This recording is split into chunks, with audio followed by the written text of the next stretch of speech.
What's going on, sports card hobby family? We are back. We are still in New Orleans, Louisiana. I was here this weekend to watch my New Orleans Saints battle it out with the Detroit Lions.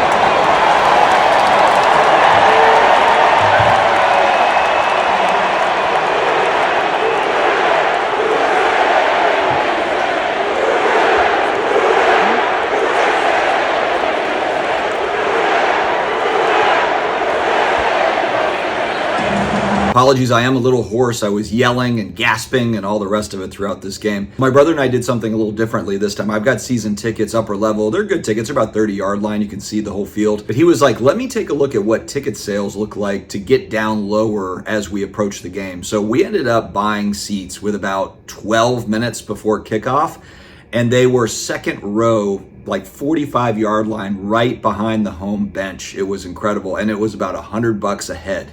About $100 a ticket to upgrade, essentially, to get down there. I've never been that close to the field. It's a totally different experience. I have a new appreciation for the players when you see how fast everybody is in real time, right there, field level. It's funny when you're watching TV, you're like, how does he not make this tackle? How does he not make this juke or whatever?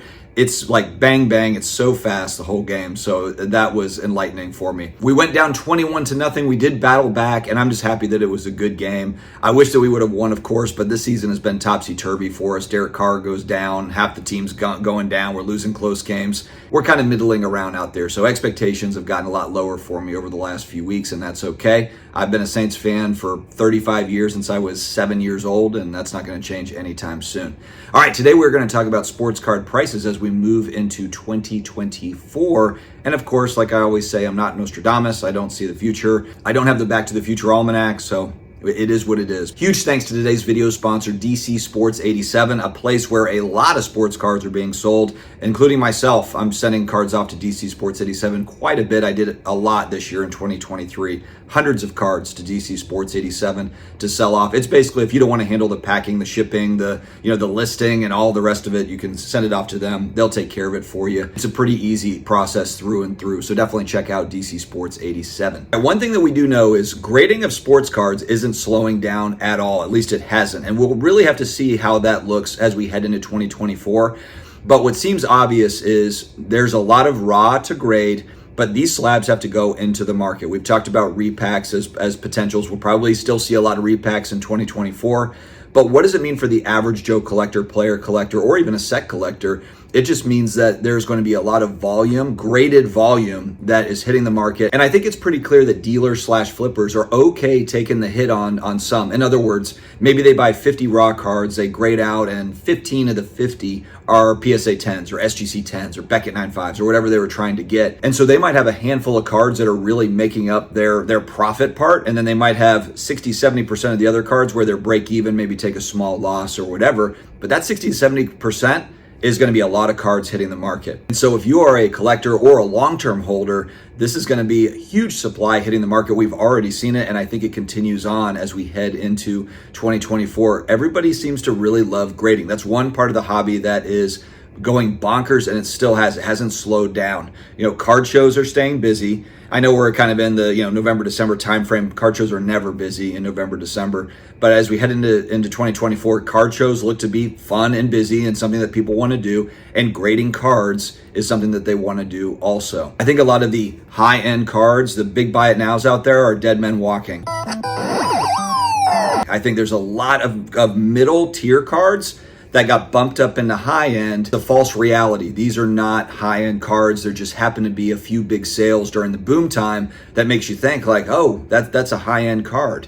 And there's a lot of cards that live in this bucket, I think, right now. And there's just not the cash flow to support these prices. So eventually, these big bins that you see on eBay, I think that they do come down. They finally hit the auction block. I mean, for me, I've got a lot of cards that are on my watch list, and I'm just waiting for this card to finally go to auction.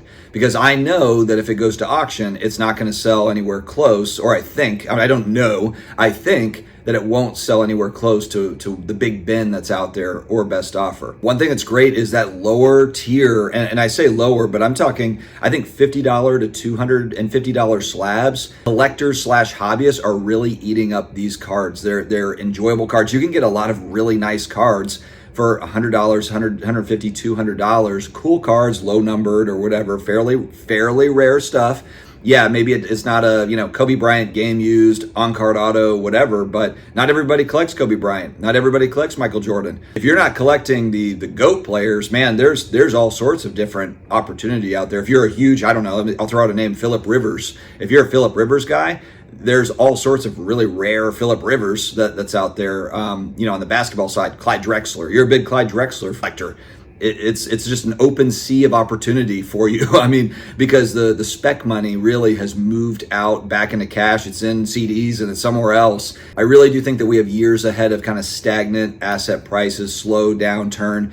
I don't think it's going to be hugely volatile as far as big spikes outside of the hyped up rookie type stuff, the Wembys that come out and the whoever quarterback is coming out next year. Of course, you're going to have big spikes and that sort of thing. But, there's going to be, I think, some stagnant stuff for a while. And I think that's really great for people that got back into the hobby in 2020, 2021. Prices skyrocketed. Nobody could really afford anything. And now we're all here. We're still here, a lot of us. And we can actually afford some really nice cards that they might have gone up to, 5 figures or something, and they're coming all the way back down to where, they're actually attainable. It's a fun time, and I do think that flippers/dealers are past the point of 2021 sales where you're tripling your money, quadrupling your money when you grade to sell. I think that there's a lot of dealers/flippers that, like I said, they send off 50 cards, maybe 10 or 12 of those cards makes their money back, and the other 30 or whatever, 30, 35 cards are hitting the auction block and we just get back what we can type attitude. But that's great for buyers/collectors just trying to add pieces.